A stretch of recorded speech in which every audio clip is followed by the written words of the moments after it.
Hi hello ನಮಸ್ತೆ. ಈಗ ಸೈನ್ಸ್ಗೆ ಸಂಬಂಧಪಟ್ಟಂಗೆ ಆತು. ಇನ್ನು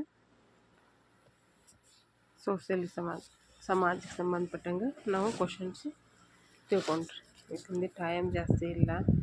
ಈಗಿಂದ ಹೇಳೀನಿ, ಇವು ಹೇಳ್ತೀನಿ. ಮೊನ್ನೆ ಕುಟುಂಬ ಹೇಳಿದ್ವಿ, ಇವತ್ತು ಸಮುದಾಯ ಹೇಳ್ತೀವಿ.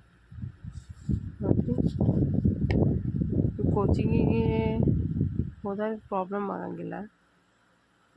ಎಕ್ಸಾಮ್ ಕಟ್ಟಿ ಮನ್ಯಾಗ ಕುಂತಿರ್ತಾರಲ್ಲ, ಸ್ಕೂಲಿಗೆ ಹೋಗೋದು ಬರೋದು ಮಾಡ್ತಿರ್ತಾರೆ, ಅಂಥವ್ರಿಗೆ ಸಂಬಂಧಪಟ್ಟಂಗೆ ನಾವು ಸ್ವಲ್ಪ ಹೇಳೋಕೆ ಟ್ರೈ ಮಾಡ್ತೀವಿ. ಅನುಕೂಲ ಆಗಲಿ ಅನ್ನೋದು. ನಿರ್ದಿಷ್ಟ ಸಮುದಾಯ ಅಂದರೆ ಏನು? ನಿರ್ದಿಷ್ಟ ಪ್ರದೇಶದಲ್ಲಿ ಒಂದಾಗಿ ಬದುಕುವ ಜನರ ಗುಂಪಿಗೆ ಸಮುದಾಯ ಅಂತ ಕರಿತೀವಿ. ಭಾರತದಲ್ಲಿ ಡ್ಯಾಶ್ ಭಾಗದಷ್ಟು ಜನರು ಗ್ರಾಮಗಳಲ್ಲಿ ವಾಸಿಸುತ್ತಾರೆ. 72% ಜನರು ಭಾರತದಲ್ಲಿ ಹಳ್ಳಿಗಳಲ್ಲಿ ವಾಸಿಸುತ್ತಾರೆ. ಗ್ರಾಮೀಣ ಪ್ರದೇಶದ ಡ್ಯಾಶ್ ಭಾಗದಷ್ಟು ಜನರು ಕೃಷಿಯನ್ನು ಅವಲಂಬಿಸಿದ್ದಾರೆ. ಕೃಷಿಯನ್ನು ಎಷ್ಟು ಜನರು ಅವಲಂಬಿಸಿದ್ದಾರೆ? 70% ಕೃಷಿಯನ್ನು ಒಕ್ಕಲುತನನ ಅವಲಂಬಿಸಿದ್ದಾರೆ. ಭಾರತದಲ್ಲಿ ಡ್ಯಾಶ್ ಮಹಾನಗರಗಳಿವೆ. ಭಾರತದಲ್ಲಿ 27 ಮಹಾನಗರಗಳಿವೆ.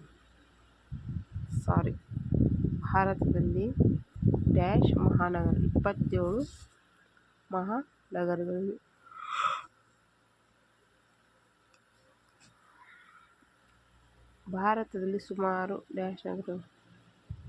ನಗರಗಳಿವೆ. 5,000 ನಗರಗಳು ಭಾರತದಲ್ಲಿವೆ. ಗ್ರಾಮೀಣ ಜನರ ಮುಖ್ಯ ಉದ್ಯೋಗ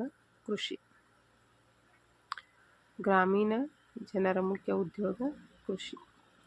ಗ್ರಾಮೀಣ ಪ್ರದೇಶಗಳಿಂದ ನಗರಗಳಿಗೆ ಜನರು ಡ್ಯಾಶ್ಗಾಗಿ ಬರುತ್ತಾರೆ.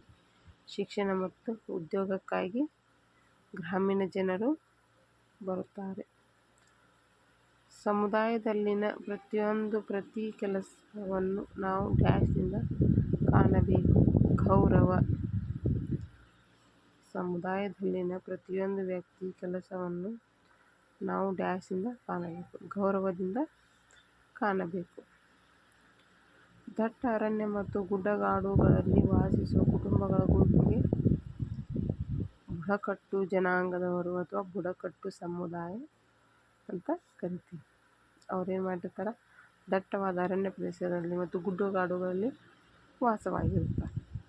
ಹೆಚ್ಚಾಗಿ ವಸತಿ, ಶಿಕ್ಷಣ, ಸಾರಿಗೆ, ಆಹಾರ, ವಿದ್ಯುತ್ ಮುಂತಾದ ಸೌಲಭ್ಯಗಳಿಂದ ವಂಚಿತವಾಗುವ ಸಮುದಾಯ ಬುಡಕಟ್ಟು ಸಮುದಾಯ.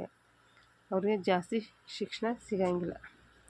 ಮನೆ ಜಾಸ್ತಿ ಇರಲ್ಲ, ಅವ್ರಿಗೆ ಮನೆ ಅವಲಂಬಿಸಿರಲ್ಲ. ಅವರು ಗುಡ್ಡಗಾಡು ಪ್ರದೇಶ, ಗುಹೆ, ಶಿಕ್ಷಣದಿಂದ ವಂಚಿತ. ಸಾರಿಗೆ ಅಂತೂ ಗೊತ್ತಿರಲ್ಲ. ಆಹಾರ, ಅದು ಬೇಯಿಸಿರುವಂಥ ಹಸಿ ಮಾಂಸಾಹಾರಿ ತಿನ್ನೋದು, ಅದನ್ನ ಬೇಯಿಸೋದು, ವಿದ್ಯುತ್ ಕರೆಂಟಿಂದ ಸಮಸ್ಯೆ ಮುಂತಾದ ಸೌಲಭ್ಯಗಳಿಂದ ಅವರು ವಂಚಿತವಾಗಿರ್ತಾರೆ. ಉಪ್ಪು ನೀರಿನಿಂದ ತಯಾರಾಗುತ್ತದೆ. ಉಪ್ಪು